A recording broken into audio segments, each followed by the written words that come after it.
Hello friends, स्वागत है आपका एक नए वीडियो में। और इसके पहले जो मैंने वीडियो बनाया था वो मेरा डेमो वीडियो आप बोल सकते हो। मैं सिर्फ देख रहा था कि मैं अच्छे से बना पा रहा हूँ या नहीं बना पा रहा हूँ। तो उसमें मैंने ठीक ठाक बनाने की कोशिश की और समझाने की कोशिश की है। अब हम इकोनॉमिक सर्वे के नए चैप्टर पे चलते हैं जिसका नाम है राजकीय आय।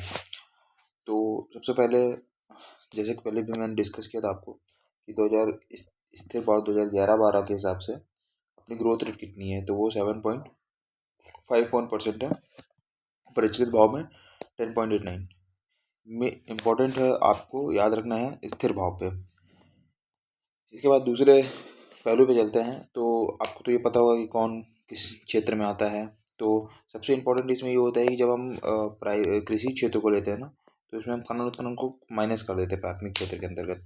और जब हम उद्योग लेते हैं तो खनन उत्खनन को जोड़ देते हैं। ये बस आपको थोड़ा सा इकोनॉमिक्स कॉन्सेप्ट याद रखना है। इसके अलावा बाकी सारी चीज़ें सेम है कि इसमें फसल पशुपालन है ना, और मछली उद्योग, खनन उत्खनन और वन उद्योग प्राथमिक सेक्टर के अंदर आता है। ये कृषि नहीं है, ठीक है। कृषि मैंने आपको बताया, खनन उत्खनन को आपको माइनस करना पड़ेगा।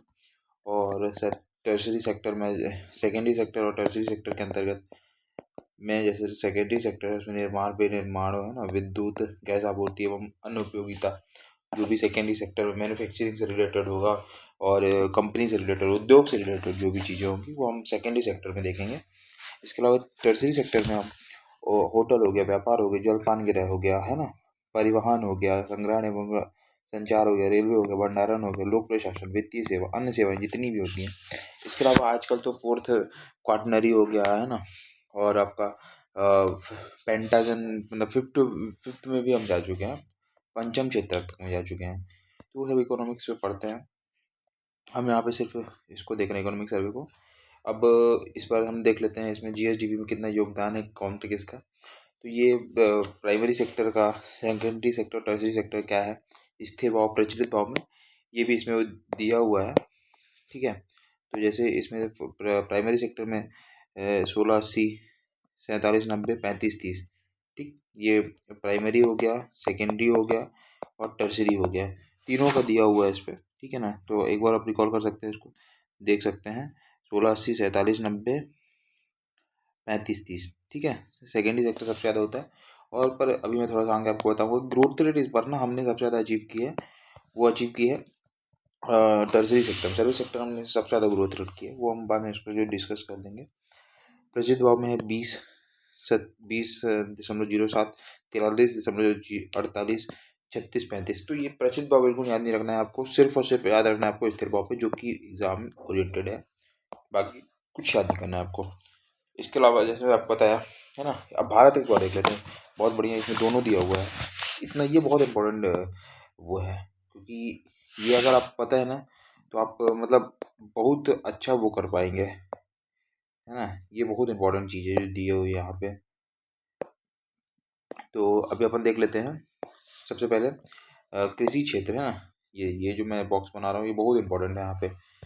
तो कृषि क्षेत्र का है इसमें 1416 और इसमें 1680 है ना। छत्तीसगढ़ इंडिया का है, पहले मैं इंडिया बता रहा हूँ फिर छत्तीसगढ़ बता रहा हूँ।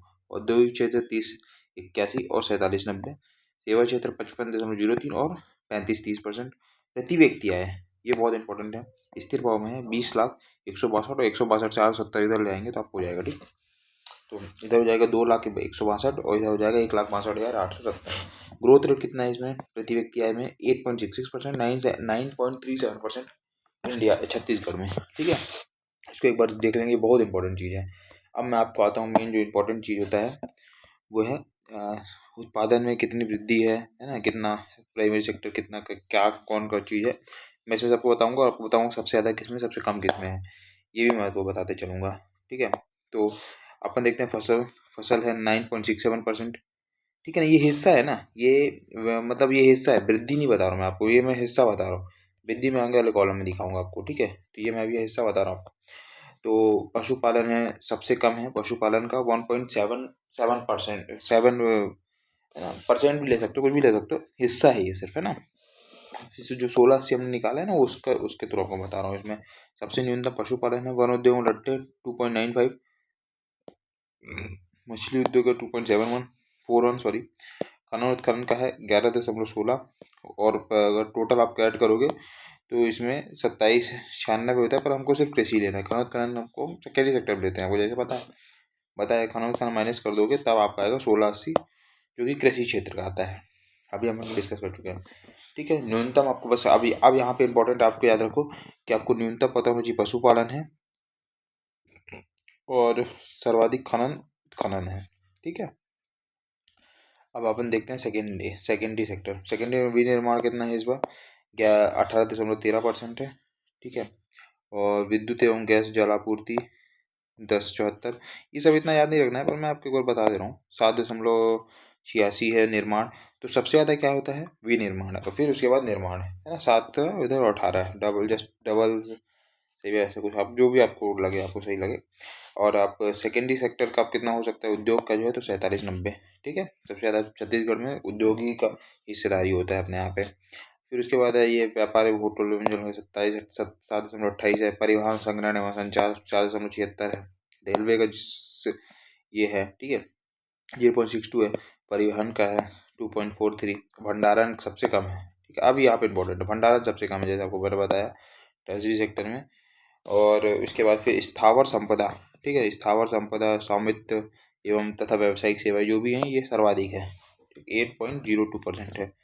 और लोक प्रशासन वगैरह इतना इंपॉर्टेंट नहीं है, 5% है, और है ना। टोटल आप देखोगे तो सेवा क्षेत्र जो है अपना 35-30 है, ठीक। एक बार और कॉल कर लेते हैं जल्दी से।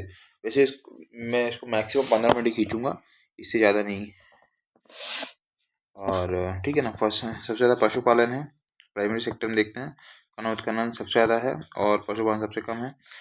टोटल हो जाएगा 1680 कृषि क्षेत्र का। और फिर उद्योग में आओगे तो विनिर्माण है सर्वाधिक और निर्माण है सबसे न्यूनतम। फिर आप सर्विस सेक्टर में आ जाओ जो शायद 35-30 है। तो भंडारण सबसे कम है, और स्थावर संपदा आवास तथा स्वामित्व तथा व्यवसायिक सेवा सर्वाधिक है, ठीक है। अब वृद्धि देख लेते हैं अपन, अब वृद्धि वाले कॉलम में आ जाते हैं, ठीक है। इसको मैं अभी पूरा नहीं करूँगा, इसको आपको बहुत इंपॉर्टेंट चीज़ें ही बता रहा हूँ, प्रचलित भाव नहीं बता रहा हूँ। प्रचलित भाव कितना इंपॉर्टेंट भी नहीं है, हाँ, ठीक है। तो पशुपालन में देखिए, जब से हमने अभी सबसे पहले पढ़ा उसमें कि पशुपालन में क्या थी, सबसे कम उसका वो था हिस्सा, पर इसमें सबसे ज़्यादा क्या हुई है, वृद्धि सबसे ज़्यादा हमने पशुपालन में की है, ठीक है। तो सबसे ज़्यादा वृद्धि पशुपालन में है, और वन उद्योग और लट्ठे में सबसे कम वृद्धि है। फिर विनिर्माण में सबसे कम वृद्धि है, और विद्युत गैस एवं जल आपूर्ति में सर्वाधिक वृद्धि है, ठीक है। ऐसे ही होटल व्यापार जल किराए में सर्वाधिक वृद्धि है, और रेलवे में सबसे कम है, ठीक।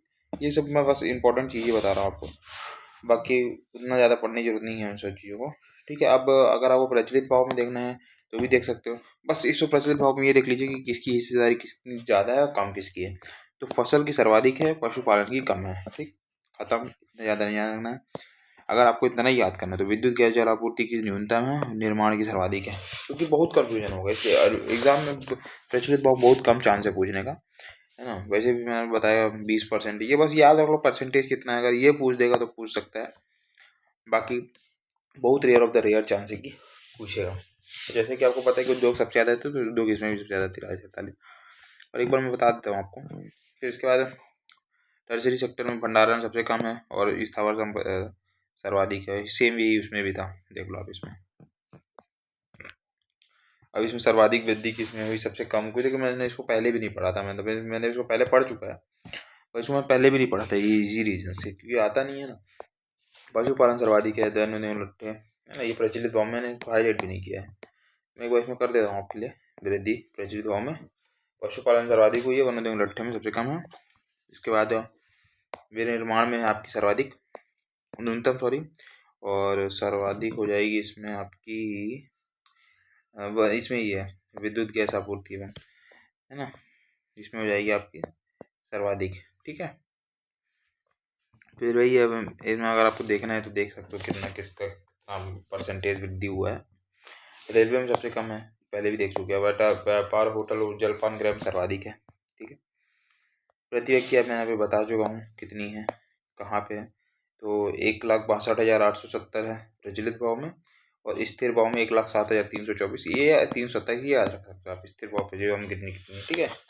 तो 1,62,000 है 870, और ये इतनी 1,07,324 327 स्थिर भाव में। ठीक है, अब देखो पिछले वर्ष की तुलना में प्रचलित मूल्य पर 2024 में प्रति व्यक्ति आय में 9.37 और स्थिर में 6.31 9.37 तथा एवं स्थिर मूल्य में 6.31 की वृद्धि हुई है। ठीक है, और अब अगर ये सब देख सकते हैं थोड़ा बहुत इसके बारे में, क्या डेटा है, कहाँ पर राजस्व प्राप्ति कितना है, राजस्व अधिक कितना है ना। राजस्व अधिक मैंने पिछले वाले वीडियो में भी बताया था, एक बार फिर बता देता हूँ। राजस्व अधिक किस बार है, 1000 मतलब 1059.99 और ये परसेंटेज में इसलिए याद रखना है क्योंकि ये ना इसी साल ADI में पूछा हुआ है क्वेश्चन है, सेम ये डेटा उठा के पूछ दिया था, इसलिए आपको पूरा याद रखना पड़ेगा। क्या पता प्रीलिम्स में पूछे नहीं पूछे, पर पढ़ना जरूरी है। इसके अलावा बहुत सारी चीज़ें हैं जो इम्पोर्टेंट हैं, उसमें से मैं अभी देख रहा हूँ। और हम बाकी ये राशन कार्ड तो बिल्कुल याद रख लेते हैं अपन, सबसे इम्पोर्टेंट है। कितने हैं टोटल, तो 79.61 लाख, 79 पॉइंट भी याद रखना, ये भी क्वेश्चन पूछता है, टेस्ट सीरीज वगैरह में ये सब पूछते हैं। ठीक है, और इसके अलावा शहरी क्षेत्र में है 1885, ग्रामीण क्षेत्र में है 11,994।